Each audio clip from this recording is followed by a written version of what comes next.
Welcome everybody. Welcome. Joe for the Wentz Project. And it looks like I have stumbled upon a accident scene. Not sure exactly when this happened, but you can see some branches here have been hit, broken, some debris here from something that's going on. Not quite sure. Let's take another look at it here.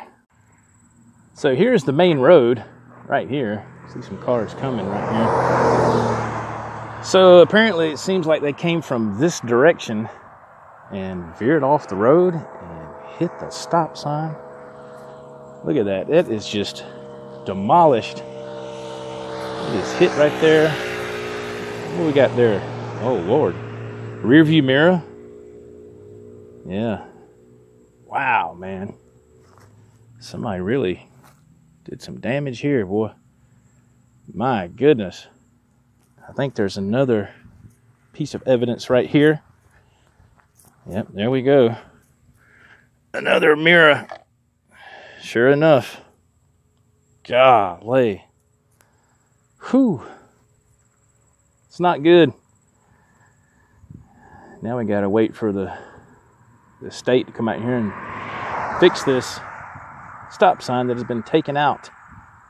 Somebody who wasn't paying attention came in off there. How they didn't hit this underground cable pole right here, whoops, is beyond me. Maybe they did hit it and they come out and replaced it already. I don't know. But that's what that's for. That's to let you know that there's underground cable right here under the ground. So they put that there so nobody digs anything. Not a good scene. So, were they texting and driving? Were they drinking and driving? I have no idea. I have no clue.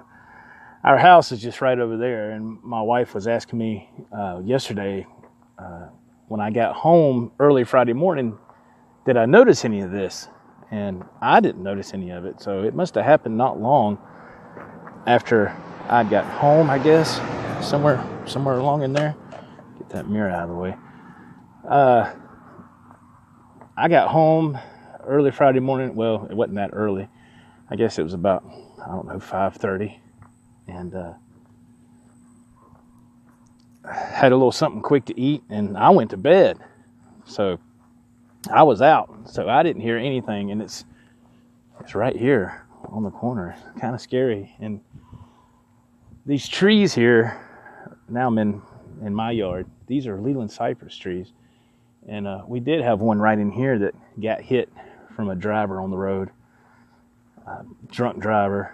It's like, man, golly. And like I said in a vlog before, South Carolina has lowered the blood alcohol level. So if you have to take a breathalyzer,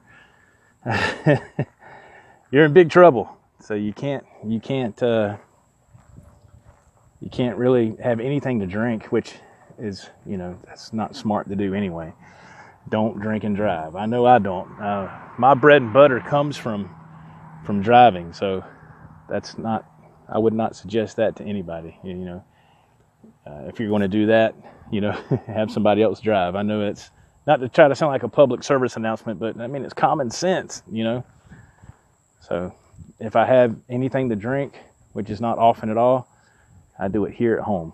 That way, don't have nothing to worry about, no issues, don't have to drive anywhere, and it's all good. Our neighbors have this huge piece of property here, and just recently my wife told me they put it up for sale.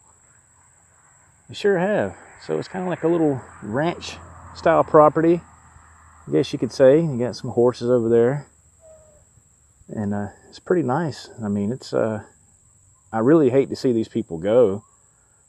They're nice people, and I thought they were going to put a house out here over in that area. You can't see for the trees, but they never did. Now, there was a camper out there with a deck on it, and that has been removed. So I don't know what's going on.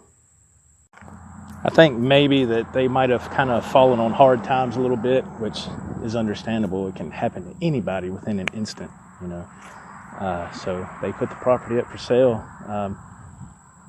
Yeah, there was a couple of times when those those horses kind of pushed the fence down over here, and we're in our yard late one night. And luckily my wife has the phone number of the lady that owns the property, and called her, and she had to make a trip out here. I guess she was about 40 minutes away, and I was in the yard with like some fruit and stuff, just trying to keep the horse occupied, because both of them had gotten over in our yard, you know. It's like, oh no, because I know horses can be expensive, and my biggest fear was that they were going to, you know, come up the road here, which actually one of them did try to take off up the road, and it was, you know, in the middle of the night, you know.